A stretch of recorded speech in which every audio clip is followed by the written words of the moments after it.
Assalamualaikum warahmatullahi wabarakatuh. Alhamdulillah, nahmaduka ya Allah ya dzal jalali wal ikram. Asyhadu an la ilaha illallah wahdahu la syarikalah. Syahadatan man ra'aha azza bainal anam. Wa asyhadu anna sayyidana Muhammadan abduhu wa rasuluhu la nabiyya ba'da. Allahumma salli ala sayyidina Muhammad wa ala alihi wa ashabihi da'aimil Islam. Mari sama-sama kita rendahkan hati kita sampai ke dasar lautan, sehingga nyatalah bagi kita yang maha tinggi itu Allah subhanahu wa ta'ala. Mari sama-sama kita kecilkan diri kita ini sampai tidak ada, sehingga nyatalah bagi kita Allah yang ada. Mari sama-sama kita masuki taman-taman surga yang Allah janjikan bagi orang-orang yang hidup di atas dunia ini, yang apabila kehidupan mereka itu mereka isi dengan iman, amal soleh, dan zikrullah. Orang-orang yang beriman, beramal soleh, dan melaksanakan memperbanyak zikirullah, yang hidup di atas dunia ini sudah memasuki taman-taman surga Allah. Sebaliknya, orang yang hidup tidak dengan iman, tidak dengan zikirullah, maka mereka sudah berada di antara lubang-lubang api neraka. Bapak-bapak hadirin yang dimuliakan Allah, hakikat surga nanti setelah hari kiamat. Hakikat neraka juga nanti setelah dunia kiamat. Tetapi taman-taman surga itu bisa kita dapat sekarang. Sebaliknya sebagian orang juga telah masuk ke dalam lubang-lubang api neraka itu sekarang juga. Hidup kita di atas dunia ini pilihan. Mau pilih dalam taman-taman surga Allah atau dalam lubang-lubang neraka yang Allah sediakan kepada orang-orang yang tidak beriman kepada Allah. Mari sama-sama kita hidupkan zikir kita, sebagaimana jangan sampai zikir itu mati dalam diri kita. Kalau zikir ini mati dalam diri kita, saya ibaratkan sedikit saja lampu yang mati. Lampu yang disediakan oleh PLN itu manakala lampu itu mati, orang sudah bingung. Orang sudah tidak bisa beraktivitas. Orang sudah takut keluar. Semua kegiatannya tertunda. Lalu bagaimana kalau iman dan zikir kita mati? Na'udzubillah summa na'udzubillah. Orang-orang yang berzikir dengan orang yang tidak berzikir itu, kata Rasulullah, ibarat orang yang hidup dan yang mati. Orang zikir itulah yang hidup. Orang yang tak berzikir itu mati. Walaupun jasadnya berjalan, kata Rasulullah, itu bangkai yang berjalan. Bangkai yang berjalan, tuan-tuan. Orang-orang yang tidak berzikir itu dia sudah memasuki nerakanya Allah sekarang. Sebelah kakinya sudah di dalam neraka sekarang. Sebagian tubuhnya sudah dalam neraka sekarang. Tinggal menunggu keseluruhannya nanti pada hari berbangkit, hari kiamat. Orang-orang yang mengamalkan zikrullah sekarang ini, sebelah kaki mereka, sebelah tubuh mereka sudah berada dalam taman-taman surga Allah. Inilah kenikmatan hidup. Wa man a'rada an dzikri fa inna lahu ma'isatan dongka, kata Allah. Bagi orang-orang yang lupa mengingatku, kata Allah, lupa berzikir kepadaku, maka kami berikan dia kehidupan yang sempit, kehidupan yang sengsara. Sengsara, Pak. Kesengsaraan ini bukan kita nggak punya harta, Pak. Kalau kita udah nggak zikir, nggak ingat kepada Allah, sengsara itu. Orang yang sakit ini, Pak, hakikatnya di dalam ilmu tasawuf bukan dia masuk rumah sakit, Pak. Orang yang nggak berzikir kepada Allah itu sakit.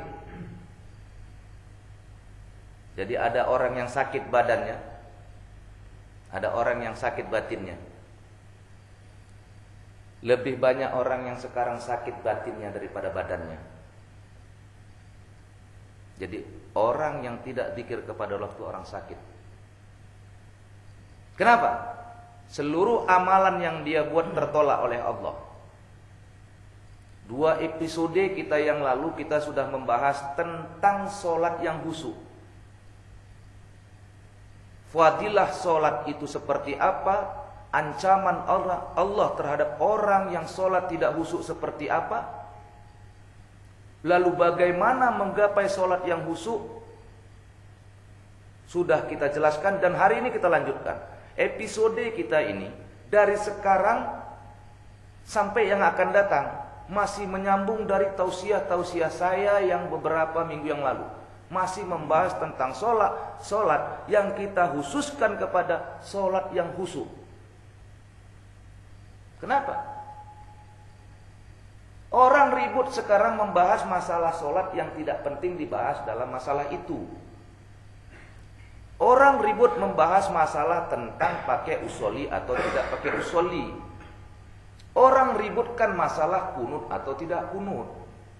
Orang bertengkar karena masalah bismillah jahar atau syir. Yang kesemua permasalahan ini tidak ada dituntut Allah dan Rasulnya. Tapi kita ributkan. Tapi yang dituntut Allah dalam orang yang sholatnya apa? Aqimis sholata li dzikri. Itu yang dituntut Allah. Tegakkan sholat untuk zikir kepadaku. Itu yang dituntut Allah. Kenapa anda ini yang kita bahas? Apa yang dituntut Allah, apa yang diinginkan Allah, itu yang mau kita pelajari. Itu yang mau kita jelaskan. Bukan hal-hal yang gak dituntut Allah. Kalau kita sholat tidak khusyuk, masalah Pak. Kalau kita gak pakai usoli, tidak ada masalah. Pakai usoli tidak ada masalah. Pakai kunut bukan masalah. Nggak pakai kunut nggak ada masalah. Coba cari tunjukkan sama saya orang yang nggak pakai usoli benar, yang pakai usoli salah, atau sebaliknya. Tunjukkan sama saya. Atau pembahasan kunut. Tunjukkan sama saya yang kunut benar atau yang kunut salah, atau sebaliknya. Tunjukkan. Tunjukkan juga sama saya bismillah pada Fatihah jahar atau sir. Yang mana yang benar tunjukkan. Tidak ada. Lalu kok itu yang kita ributkan? Tapi kalau sholat tidak zikir, jelas aqimis sholatal. Tegakkan sholat untuk zikir kepadaku. Lalu udahkah kita zikir dalam sholat? Sudah kita khusyuk dalam sholat? Jangan malu-malu, kita sama-sama tanya. Belum. Lalu kenapa enggak ini yang kita pelajari? Lalu kenapa enggak ini yang harus kita betul-betul tekuni? Karena Allah juga ancam. Saya ulangi sedikit, saya review sedikit tentang yang lalu. Fawailul lil musallin alladzina hum an salatihim sahun. Celaka orang yang sholat, yang mereka lalai dalam sholatnya, yang mereka tidak khusyuk dalam sholatnya, yang mereka tidak zikir dalam sholatnya. Oleh karena itu mari, yang kita bahas, saya ini sholat saya sudah khusyuk belum? Sudah zikirullah saya belum dalam sholat. Kalau belum, bagaimana caranya? Malam ini kita bahas. Lanjutan. Mari kita mengkaji apa-apa yang bikin kita naikkan tingkat kualitas ibadah kita kepada Allah. Mari kita bertaklim apa-apa yang menambah kekuatan iman kita kepada Allah. Bukan hal-hal yang semakin menjauhkan kita dari Allah. Dan bukan juga hal-hal yang semakin menjauhkan ukhuwah Islamiyah kita. Semakin kita bahas yang saya sebutkan tadi, semakin kita peruncing ini, semakin terbentang luas perselisihan dan pertikaian di antara kita. Tapi kalau masalah zikirullah dalam sholat ini kita bahas, sedikit tidak akan membuat pertengkaran di antara kita. Karena apa? Siapa yang khusyuk di dalam sholat, yang lain tidak tahu. Siapa yang tidak khusyuk juga dalam sholat, yang lain tidak tahu. Tapi cita-cita kita, pasti kita ingin sholat yang khusyuk, Pak. Cita-cita kita. Maka dalam beberapa episode pengajian kita yang lalu sudah saya sampaikan ada 2. Kalau dalam ilmu tasawuf disebut dia itu riyadhah, latihan. Jadi ada riyadhah, ada mujahadah. Latihan perlu, Yang kedua mujahadah, sungguh-sungguh dalam latihan. Apa yang harus dilakukan untuk mencapai sholat yang khusyuk? Di periode yang lalu sudah saya bilang. Yang pertama, memperbanyak zikirullah di luar sholat.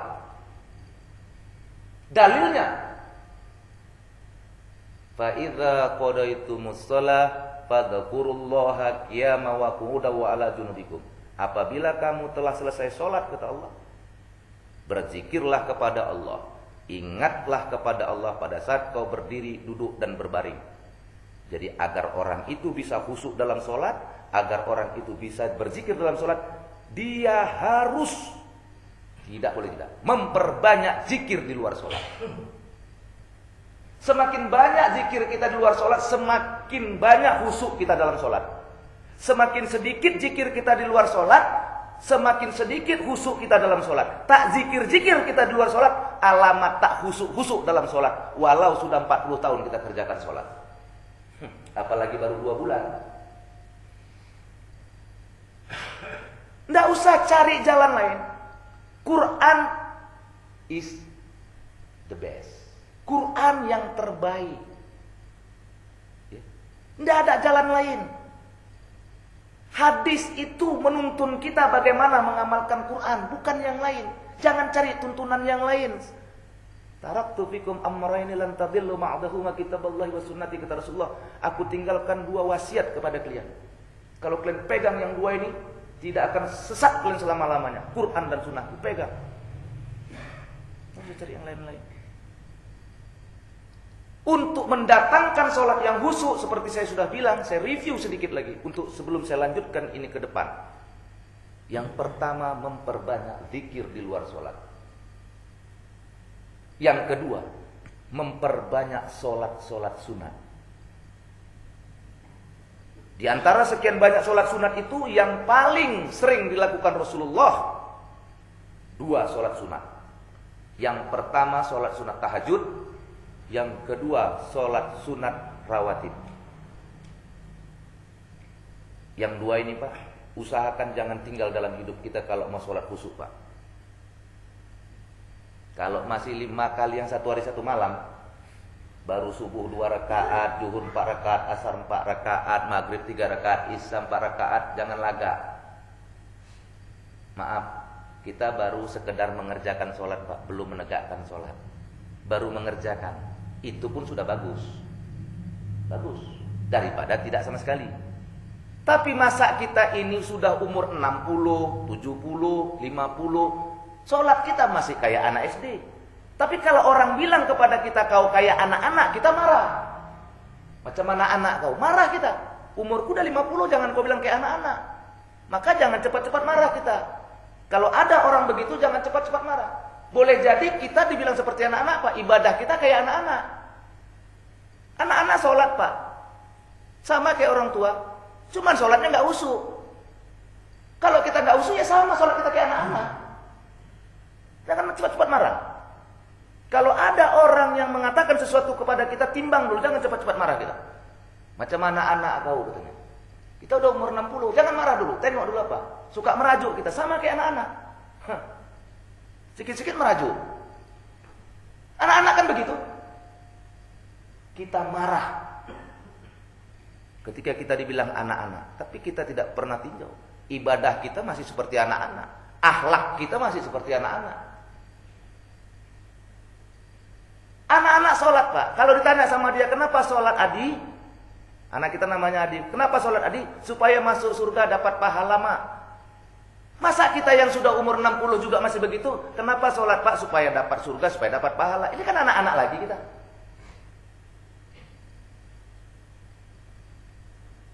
Maka jangan cepat-cepat marah. Seorang ulama sufi suatu ketika, dia lagi ceramah seperti ini kira-kira.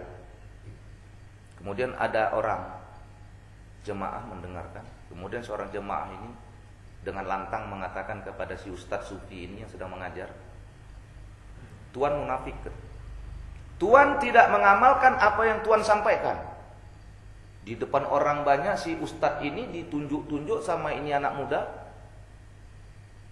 menuduh bahwa si ustadz ini munafik, tidak mengamalkan apa yang disampaikannya.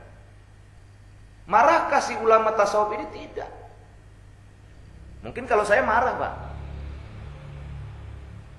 Marah si ulama ini tidak. Apa dia bilang? Dia angkat tangannya, dia tidak marah, dia angkat tangannya. Ya Allah, seandainya benar apa yang dikatakan saudaraku ini, benar yang dia bilang, ya Allah, berilah aku petunjuk, ya Allah.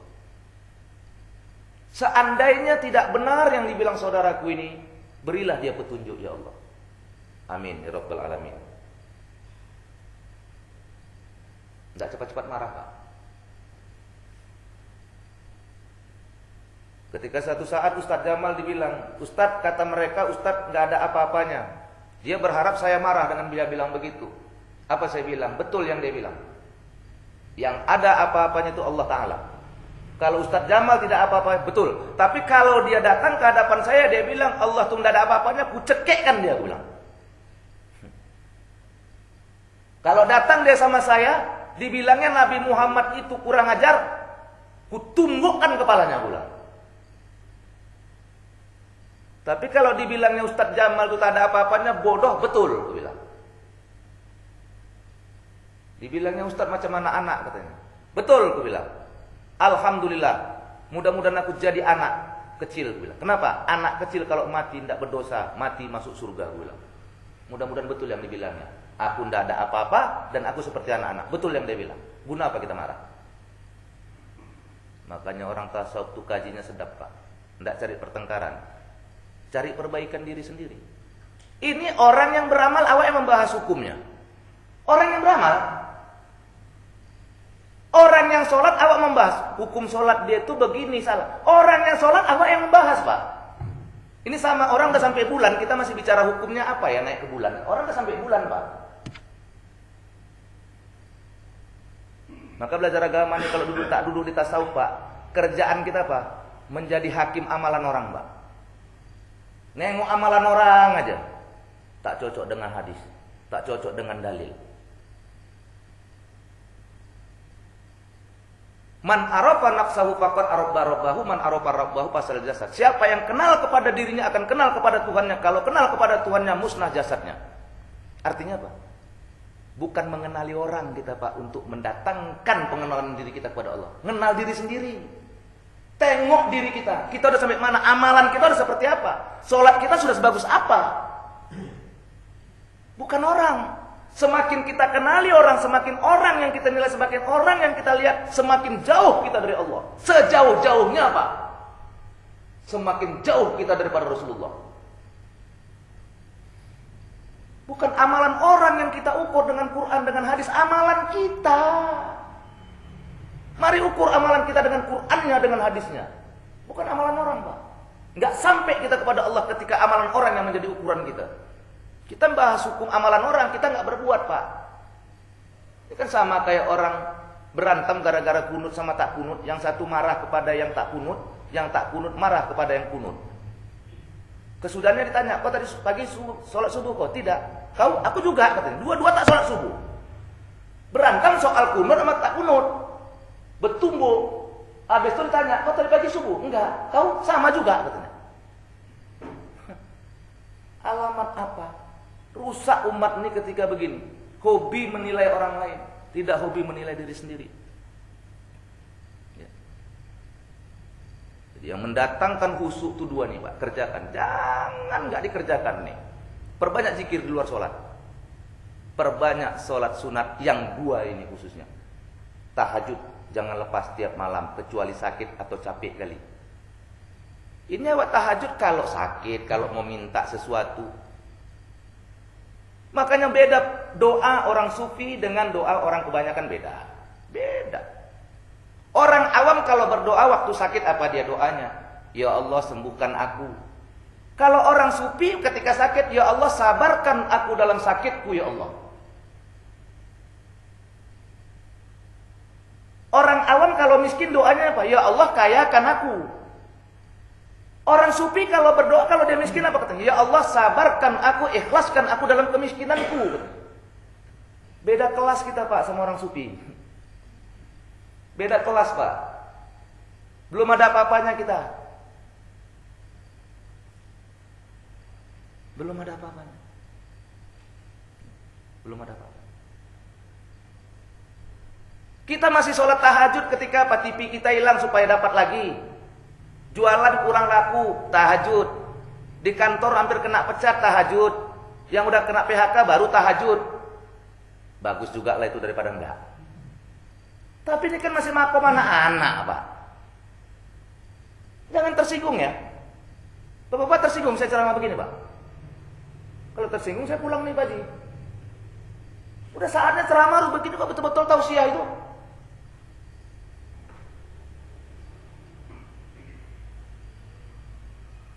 Suatu ketika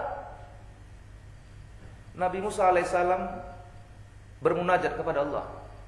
Ya Allah, berikan aku satu kalimat yang akan mendekatkan diriku kepadamu dan akan mengabulkan seluruh doa dan permintaanku. Maka Allah menjawab, sebutkan la ilaha illallah.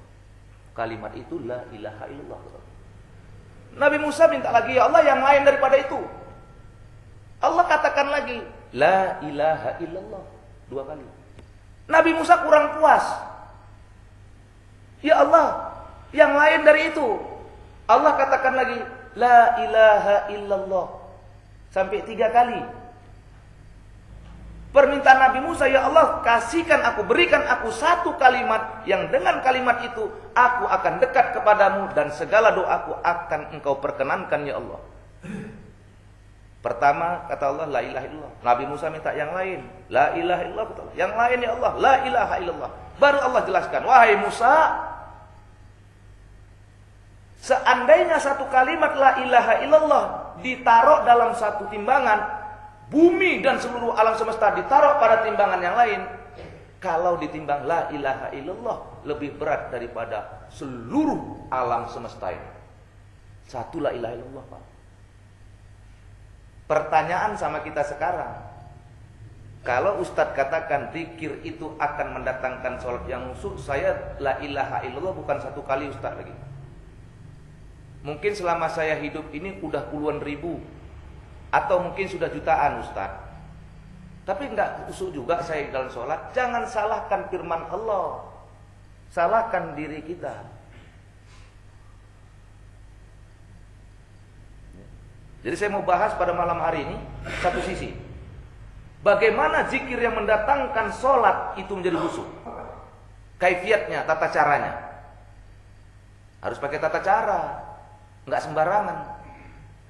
Sholat aja ada tata caranya, apalagi zikirullah. Maka yang pertama, hendaklah seseorang yang ingin mendapatkan hikmah dan fadilah zikir itu belajar dari orang yang mursyid. Orang yang mursyid artinya orang yang mampu membimbing secara zahir dan batin. Kalau dia ustadz yang bisa memimpin zahir dan batin, yang paham tentang zahir dan batin. Karena ilmu zikir ini ilmu rasa. Ini bukan ilmu cerita. Cerita ini untuk mendatangkan paham, belum hakikatnya. Yang saya ceritakan ini mendekatkan paham supaya tuan-tuan, bapak-bapak sekalian bisa paham. Tapi apa yang saya ceritakan bukan itu intinya. Intinya bukan cerita saya. Intinya ketika nanti satu ketika bapak yang merasakan subhanallah, ini rupanya hakikat zikir itu ya. Selesai permasalahan semua. Subhanallah, ini rupanya ya. Enaknya sholat nih kok tergerak sendiri nih badan, terucap sendiri nih kalimat Quran nih. Itu aslinya Pak. Yang saya ceritakan ini untuk mendatangkan paham saja. Ini belum yang aslinya. Yang aslinya Bapak sendiri dapat nanti. Baru Bapak berani bilang. Tidak ada duanya. 6.666 ayat Al-Quran, 114 surah, 30 juz, 6 rukun iman, 5 rukun Islam. Intinya zikrullah. Baru Bapak bisa ngomong gitu. Kalau sudah dapat dia. Kalau belum ya nggak yakin lah. Apa kata Allah? Wa'bud rabbaka hatta ya'tiyakal yakin. Beribadah sama Allah sampai datang keyakinan. Artinya sholat sampai datang keyakinan kepada Allah. Puasa sampai datang keyakinan kepada Allah. Zikir sampai datang keyakinan kepada Allah. Haji sampai datang keyakinan kepada Allah. Kalau enggak, sekedar badan yang bekerja, hati tidak pernah juga. Sedekah sampai datang keyakinan kepada Allah. Yang dikehendaki Allah dalam ibadah kita itu datang keyakinan kepada Allah. Kita tanya, udah datang enggak yakin tadi kita kepada Allah dengan amal-amal yang kita buat? Kalau belum, perbaiki. Jangan berhenti beramal. Saya belum datang keyakinan saya kepada Allah dengan asbab saya sholat. Jangan berhenti sholat. Saya belum datang keyakinan saya kepada Allah dengan puasa. Jangan berhenti puasa. Perbaiki. Perbaiki.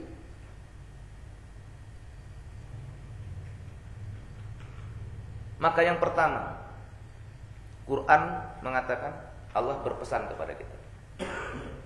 Masalah zikir. Fas'au ahla dzikri in kuntum la ta'lamun. Maka tanyalah kepada ahli zikir jika kau enggak tahu tentang zikir. Jangan sok tahu. Kalau enggak tahu tanya sama ahlinya. Bapak kalau mau belajar zikir tanya ahli zikir. Kalau bapak mau belajar Quran tanya ahli Quran. Hafiz, qori, itu tanya.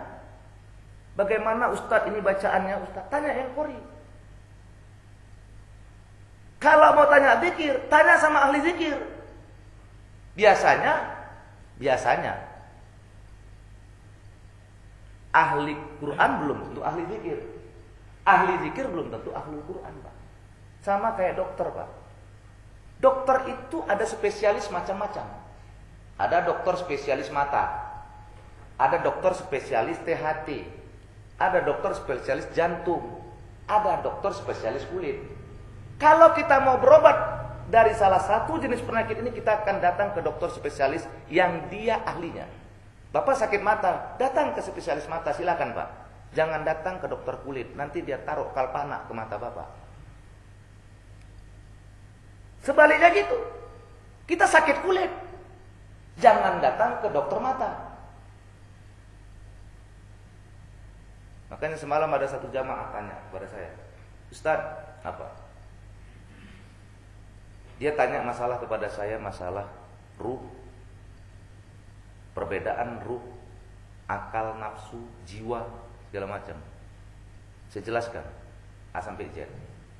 Terus dia bilang, pertanyaan ini sudah sering saya tanyakan kepada ustadz-ustadz yang lain, mereka marah waktu saya tanya ini. Dipikirnya saya mengeledek mereka. Tapi alhamdulillah setelah ustadz jelaskan, alhamdulillah terang kepada saya. Apa saya bilang? Pak, tanya kepada yang ahlinya. Kalau Bapak tanya kepada itu bahagian saya. Tapi mungkin kalau Bapak tanya sama saya soal warisan yang sangat rinci-rinci, saya nggak ngerti, Pak. Bukan berarti dia lebih bodoh daripada saya atau saya lebih hebat, bukan. Bukan. La yadkhulul jannata man kana fi qalbihi mithqala dzarratin min takbirin. Tidak masuk surga orang yang punya sifat sombong sebesar zarah. Bukan dia nggak bisa jawab, Ustaz itu tak bisa jawab, dia lebih bodoh daripada saya, belum tentu. Atau saya lebih hebat daripada dia. Berdosa saya kalau mengatakan saya lebih hebat daripada ustaz itu. Masalahnya bukan itu. Bukan soal siapa lebih hebat, siapa yang lebih rendah. Bukan. Bidang dia tidak di situ, Pak. Bidang saya zikirullah tauhid. Itu bidang saya. Bapak datang masalah soal warisan. Kalau secara umum boleh jadi saya tahu. Tapi Bapak tanya masalah case by case. Tentang masalah ini bagaimana Ustaz? Ada kondisi begini, segini, begini. Bagaimana pembagiannya? Saya tak tahu itu, Pak. Itu bukan bidang saya. Lalu orang akan bilang, Ustaz Jamal itu bodoh. Masa itu aja ditanya nggak bisa jawab? Ya nggak apa-apa kalau saya bilang bodoh. Yang saya nggak mau bilang ke Ustaz lain bodoh. Nggak akan tahu. Bapak pergi ke ahli mata. Bapak ada tumbuh kulit di sini apa? Dokter mata bilang apa, Pak? Pergilah ke sana ke ahli kulit. Makanya jangan malu jadi ustadz untuk menjawab saya tidak tahu, itu bukan bagian saya. Kenapa mesti malu? Ketika ada jemaah tanya sama saya, sering saya jawab, mungkin di sini juga pernah. Ya Pak Ji, apa saya bilang? Saya nggak tahu, nanti saya tanya sama yang lebih tahu. Kenapa kita mesti malu bilang begitu? Apakah buktinya saya udah berapa kali jawab seperti itu masih dipanggil sekarang? Nggak dipecat, Pak. Nggak dipecat saya karena tidak memberikan jawaban, karena saya tidak tahu. Enggak. Jangan berikan jawaban yang sesat menyesatkan. Jangan.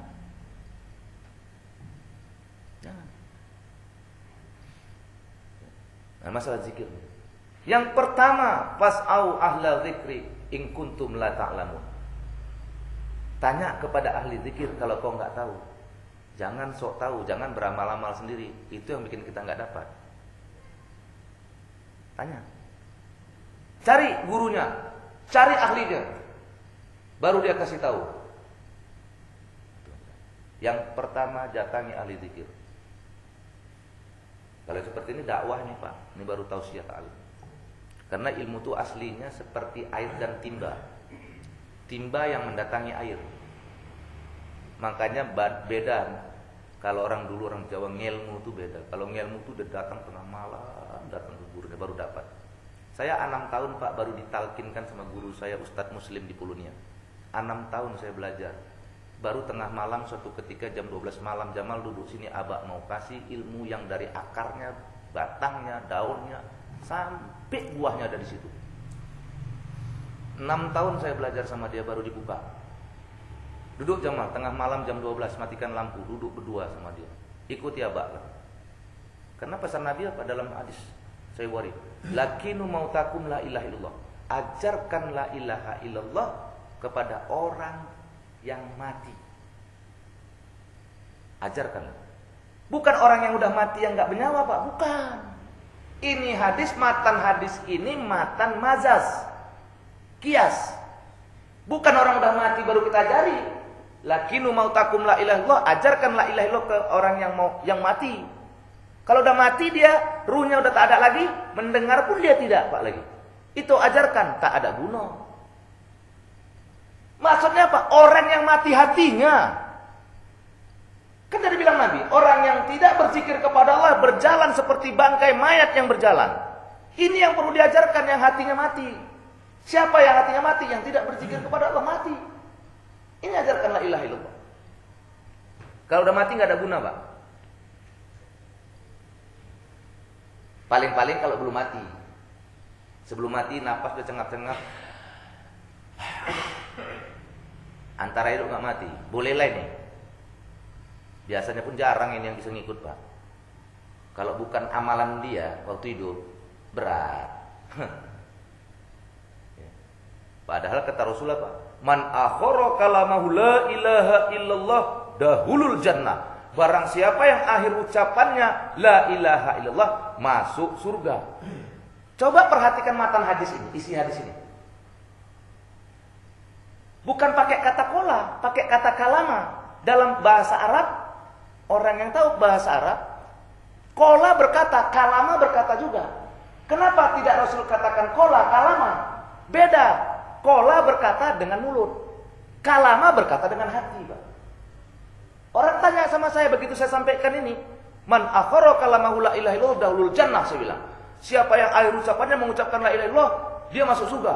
Orang tanya, Ustadz, ada orang yang lagi mabuk, tabrakan naik kereta, begitu tabrakan, la ilaha illallah, katanya, mati dia Ustaz. Surga Ustaz. Itu bukan perkataan kalama, itu perkataan kola. Makanya bahasanya Pak, coba perhatikan. Bukan kola, kalama. Kalama itu kata yang di sini. Bukan yang di sini. Dia ahli zikir kena stroke Pak. Nggak bisa mengucap lagi ininya. Udah tertidur aja, kena stroke. Nggak diucapkannya la ilaha illallah dari mulutnya, mati dia. Tapi kalama. Di sininya la ilaha illallah, surga. Makanya amal johir, amal batin ini pertimbangkan. Bukan berarti tinggalkan yang johir.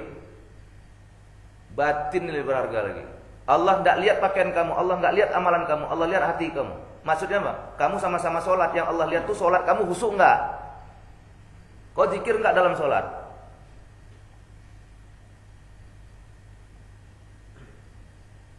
Saya 6 tahun belajar sama guru saya Ustadz Muslim baru dikasih amalan zikir. Setelah kemudian dia pesan kepada saya, Jamal, Sudah banyak yang abah zikirkan, talkinkan seperti ini. Dua saja yang mendapat seperti Jamal ini. Yang pertama Jamal, yang kedua Ustadz Tengku Zulkarnain yang sekarang di Jakarta. Dua yang mengalami seperti ini. Dari sekian banyak murid abah di orang Padang, Pak. Alhamdulillah, Pak.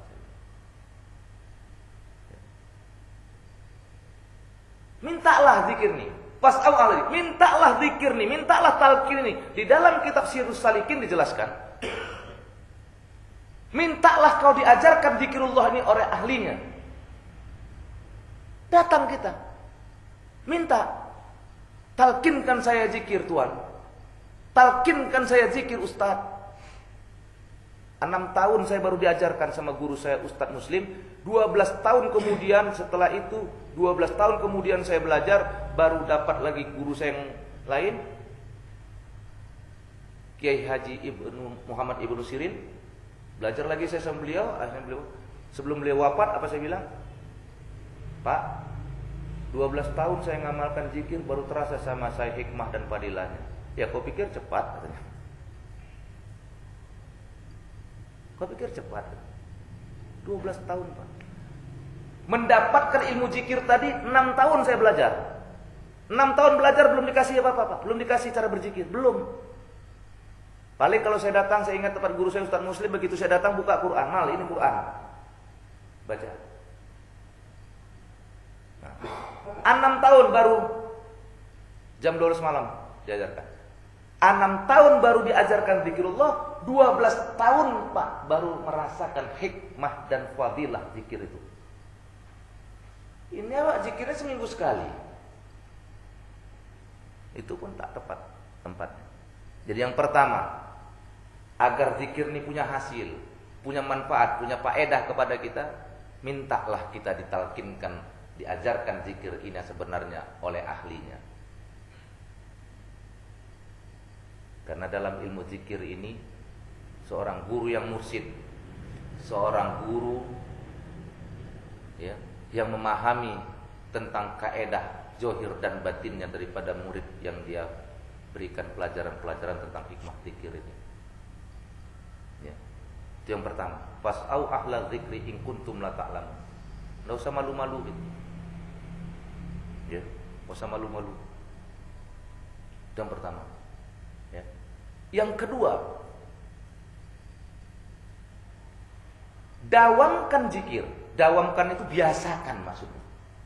Dawamkan zikir di luar sholat dengan target. Mujarab. Jangan nggak pakai target.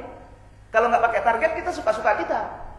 Dawamkan, biasakan berzikir untuk tingkat awam ini, untuk tingkat pertama ini 1000 kali satu hari la ilaha illallah. Biasakan. Kaifiat sudah pernah saya kasih Pak ya? Pernah Pak ya? Kaifiat zikir pernah saya kasih kan? Kalau orang yang ngerti yang saya kasih itu Pak sampai sekarang masih ada. Kalau enggak mungkin itu udah buku belacan jadinya. Kalau yang ngerti itu disimpan Pak. Yang lebih ngerti lagi diamalkan itu. Tapi kalau enggak, udah jadi bungkus belacan itu. Tapi kalau dia ngerti, sekurang-kurangnya dia simpan. Memuliakan pemberian ustaz, memuliakan pemberian guru, bukan uang. Tanda kita memuliakan guru-guru kita, bukan uang, ilmunya, ilmu. Jadi yang kedua, ya, yang pertama tadi minta ajarkan zikir kepada ahlinya supaya dipandu kita. Yang kedua, perbanyak zikir la ilaha illallah di luar sholat dengan target paling sedikit 1000 satu hari satu malam. 1000 nyari. Besok tambah satu lagi. Bulan depan tambah 1001. Bulan depan lagi. Atau seminggu sekali tambah. Ini hari 1000. Besok 1000 tambah. Minggu depan 1001. Minggu depannya lagi 1002. Minggu depannya lagi 1003. Terbiasalah nanti sama kita. Zikir ini hidup dalam diri kita. Hidup dalam batin kita. Angkat tangan kita. Allahu Akbar. Zikirnya masuk. Kalau enggak usah cerita. Ampun. Allahu Akbar, baru Allahu Akbar udah sampai beras tagi hatinya.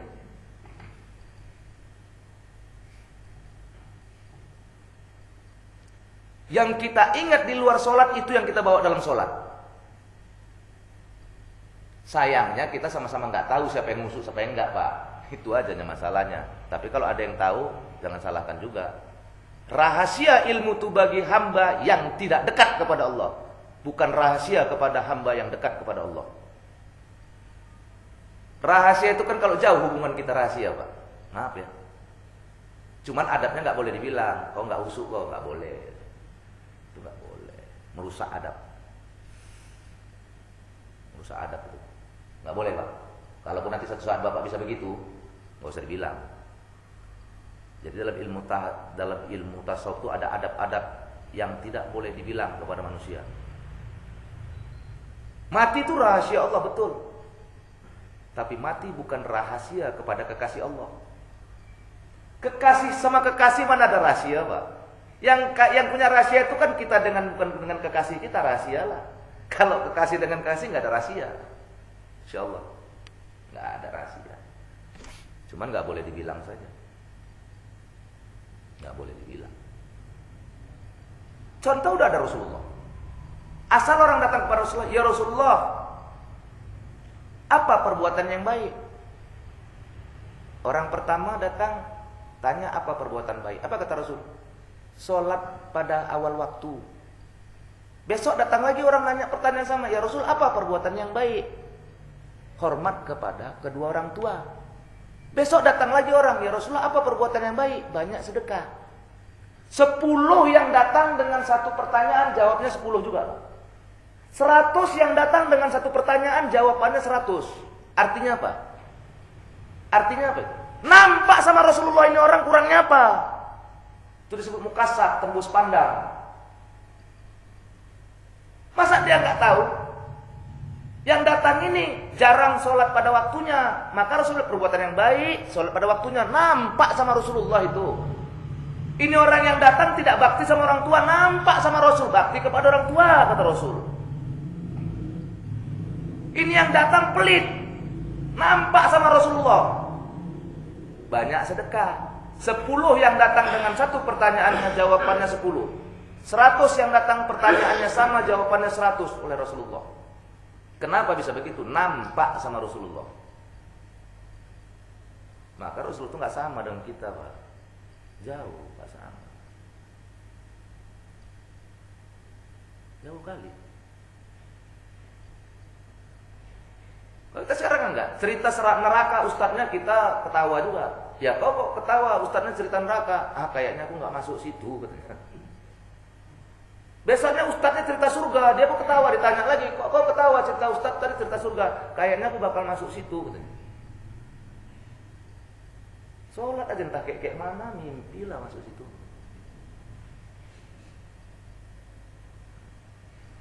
Ya. Yang pertama tanya kepada ahlinya, minta kita diajarkan. Kalau zaman saya dulu, zaman orang tua saya, zaman mama saya, zaman ayah saya, apa kata orang tua saya? Saya masih ingat mama saya cerita sama saya, apa katanya? Saya dulu yang menegakkan sholat saya, wa itu, katanya. Jadi orang dulu tuh Pak, adabnya tinggi, makanya ilmunya berkah.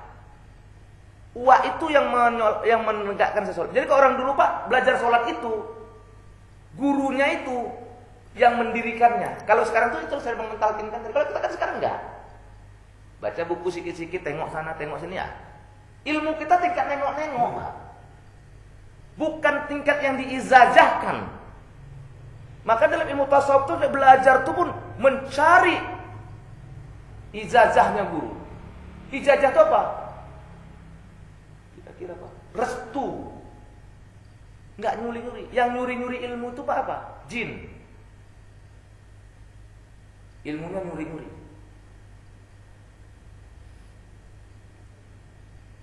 Makanya adab dalam tasawuf itu tinggi. Yang kedua perbanyak itu Pak. Banyak tuh. Kalau enggak. Target saya maghrib sampai isya nih 1000 tiap hari. Putar tasbih itu. Kalau belum 1000 belum berhenti. Tetapkan ini. Tetapkan, dawamkan ini. Tapi kalau nggak ada mujahadahnya ya ini hari 1000, besok peri, 2 hari lagi peri. Ini yang sampaikan Ustaz kan untuk diamalkan. Ya bagi yang mau, yang enggak ya enggak apa-apa juga. Mau dipanggil aja udah untung, pulang dikasih amplop kok.